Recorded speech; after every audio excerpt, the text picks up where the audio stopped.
On the 8th of June, 2026, 44-year-old Stephen Ogilvie was walking home along Kinnaird Avenue in North Belfast after a night at the pub. It should have been a 10-minute walk. It nearly cost him his life. Stephen was a familiar face in his North Belfast neighborhood. Residents who knew him described him as a vulnerable member of the community, a quiet man who lived alone, someone the people around him looked out for, deaf in one ear, dealing with personal difficulties that his family have chosen to keep private. But there is one detail about Stephen Ogilvie that tells you everything you need to know about who he was as a person. When a new resident moved into his building, Stephen helped him settle in, showed him around, made him feel welcome. That man was 30-year-old Hadi Eloded, and on the evening of the 8th of June, Hadi was waiting for Stephen on the street. Just before 10:30 that night, as Stephen walked home, Hadi approached him without warning, without a word, without any apparent provocation. He grabbed Stephen and threw him violently to the ground. Before Stephen could react, Hadi climbed on top of him in the middle of the road, pinning him beneath his weight, in full view of everyone on that street, and then he produced a kitchen knife. He slashed Stephen across the neck first, then he began stabbing him repeatedly in the face. 44 stab wounds to the face alone, including one that penetrated his eye.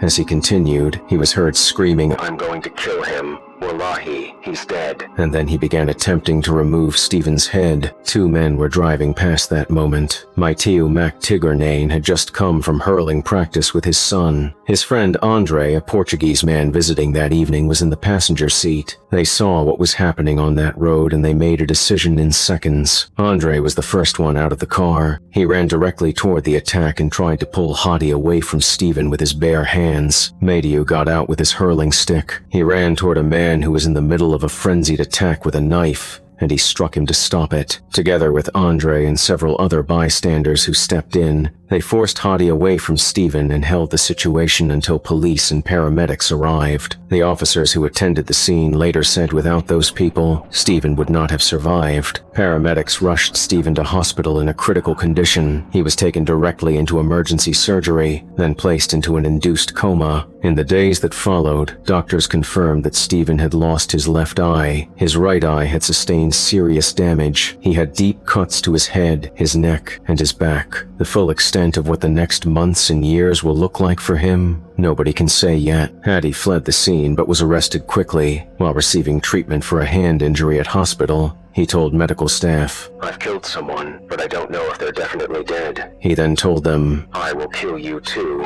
On the 10th of June, Hadi Eloded appeared before Belfast Magistrates Court. He used an Arabic interpreter. He refused legal representation. He did not respond when the charges were read to him. He was charged with attempted murder, possession of a bladed article, and threatening to kill an NHS radiographer. He was remanded in custody. The district judge refused bail. Prime Minister Keir Starmer described the attack as abhorrent and praised both the emergency services and the bystanders who intervened. A GoFundMe was set up in honor of Maitiu and Andre. The response from the public was immediate and overwhelming, but what happened next took everything that was already horrifying and made it worse. Because the attack was carried out by an asylum seeker, it became politicized almost instantly. A message circulated on WhatsApp within hours listing 26 locations across Northern Ireland with the words, "Forward to all men aged 18 and over. Wear dark clothing. Be prepared to fight or be arrested." This was a call to organized violence distributed before any investigation had established the full facts of what happened or why. On the evening of the 9th of June, masked men moved through streets across North Belfast, kicking in doors and windows. 3 houses were set on fire. A bus was set alight. A police car was damaged. Numerous private vehicles were destroyed. Families were forced to flee their homes. The chief constable confirmed that one parent left their burning home carrying a 2-month-old baby.